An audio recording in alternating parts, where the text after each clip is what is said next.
we're gonna do a picanha. We're gonna slide it onto that rotisserie spit, and then we'll just have some grilled veggies. Hey, I'm Zach from Twin Eagles, and today we're gonna be cooking again on the Delta Heat gas grill, doing something a little different, looking at integrating that rotisserie feature and doing a roast. A lot of people, when they think of the rotisserie, you just think of rotisserie chicken. First thing that pops into most people's minds. Today, we're gonna do something a little bit different, show the versatility of that product. We're gonna do a picanha. It was kind of made famous as a Brazilian style cut of beef. It comes from the top sirloin cap. And what we're gonna do is we're gonna slice it up, we're gonna slide it onto that rotisserie spit, and we're gonna let it turn for about an hour or so. It'll cook through nice and evenly, get a nice color on the outside, but we're gonna keep a nice pink interior for like a medium doneness. To that, we're gonna add a nice chimichurri, some herby acidity that's gonna go over the top, pair nicely with that beef. And then we'll just have some grilled veggies that we can accompany that cut with. So let's jump into it. So with the picanha cut, it's a triangular beef cut, and it has this big fat cap, and you wanna keep that fat cap on, adds a lot of flavor. It will render down throughout the cook as we roast it off in the grill. But what you wanna do is you just wanna gently score it to help aid in the rendering.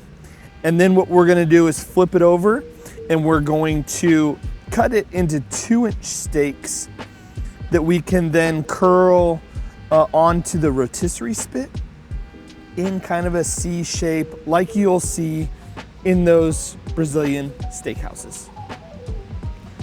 As you cut that 2-inch steak, cut across the grain.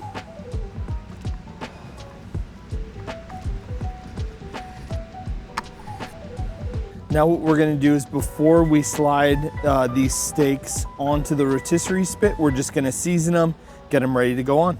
Adding a little bit of olive oil to help as a binder. Seasoning I did on this one's got a little bit of chili flake. It's got some herbs, salt and pepper, a little bit of garlic. Simple flavors, let the beef shine. Also is gonna pair well with some flavor reinforcement on that chimichurri, where we're gonna have parsley, oregano, red chili flakes, salt, pepper, garlic, and shallots.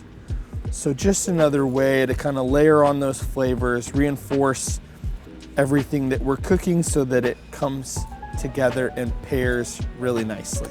So one of the things we're gonna do is as we put this cut onto the spit is you want that fat cap around the outside. It's gonna help self-baste and then render out nicely. Keep the inside of that beef nice and moist as it slowly cooks through.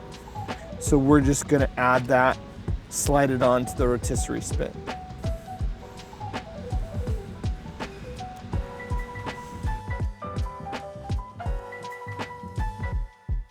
Okay, so lastly, what we're gonna do is just add the meat forks to the ends, help prevent everything from sliding around or spinning around as it turns on the rotisserie. And one of the things that I love about rotisserie cooking is the ability to just kind of set it and let it go, giving you the freedom to hang out with friends and family that you're hosting and entertaining, but also just a fun way to do something different, create a fun dinner, create some good memories. So as we get the grill ready to do the rotisserie, one thing that I always try and remember is to take that warming rack that's normally sitting in the grill, remove that so you have plenty of room for that roast to come around, and you're not trying to do that after you've preheated the back burner and that warming rack is nice and hot. So take that out of your grill, set it to the side, and then we're gonna get that rear rotisserie burner started. When you're doing the rotisserie, that rear burner is gonna provide all of your cooking heat that's gonna cook through the picanha or chicken or whatever you're doing. You don't need to have the bottom burners going. So leave these off, lay down a piece of foil, something to help trap those or grab those drippings. But now we're gonna get this started.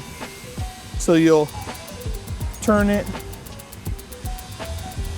and that burner's gonna light initially.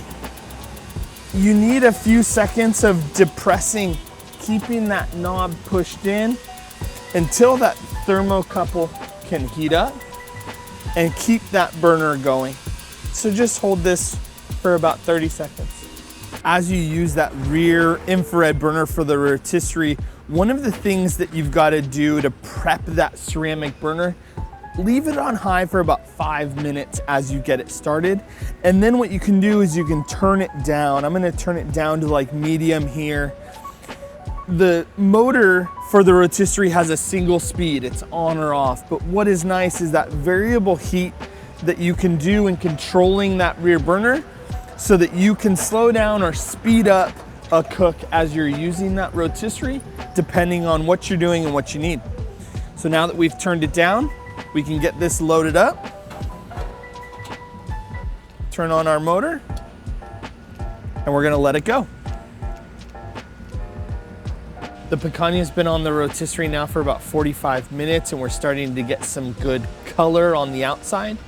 And you'll start to see some of that fat is rendering, giving us a nice brown caramelization there.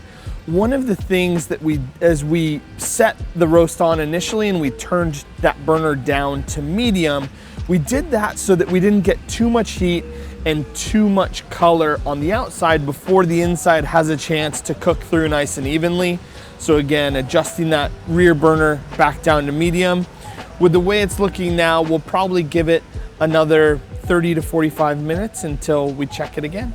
So now we're gonna build a quick chimichurri. We've got some flat leaf parsley, some garlic cloves, a shallot, and then a blend of some dried oregano, red chili flakes, salt, and pepper, some red wine vinegar, and a little bit of olive oil. So what we're gonna do is break this down, add it into a jar, add the oil to it, and let it sit for about 30 minutes while the picanha is finishing off. Let all those flavors come together. Now we're gonna do a shallot, one small shallot.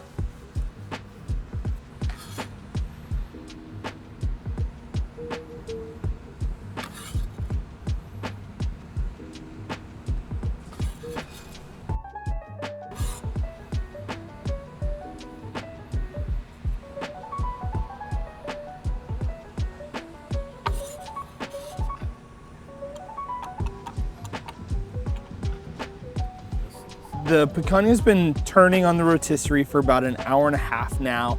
You could check it with an instant read thermometer. We've got good color on there. What we did, just so you could see the doneness, we cut off a little piece there. We got a nice pink medium interior.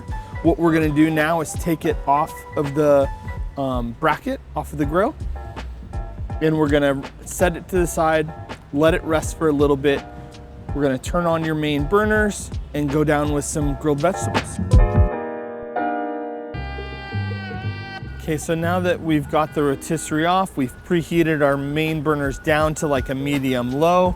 We're just gonna do some simple grilled vegetables. I did some broccolini here, kind of a standard, simple vegetable. And then something a little different, something that I've been doing recently is just grabbing regular cremini mushrooms. We're gonna season them up like you would any other vegetable, grill them whole, along with some pasilla peppers, nice mild pepper, but something a little unique, add some heat, add some kind of umami to it. With your standard vegetables, I'm gonna season them simply, drizzle some olive oil, and I'm gonna go down with a kind of an herb and garlic and butter type seasoning.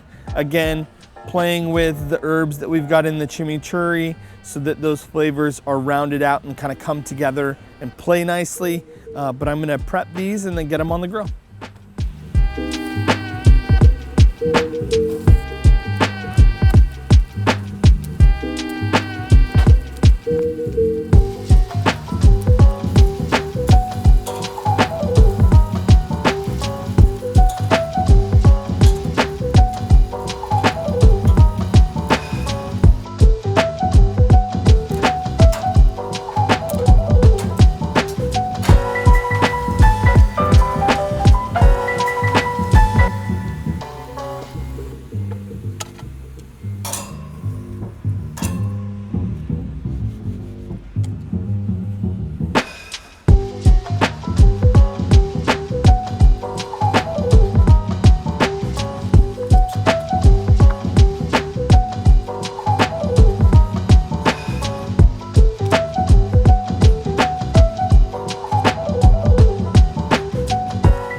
finish it off. A little bit of that chimichurri over the top.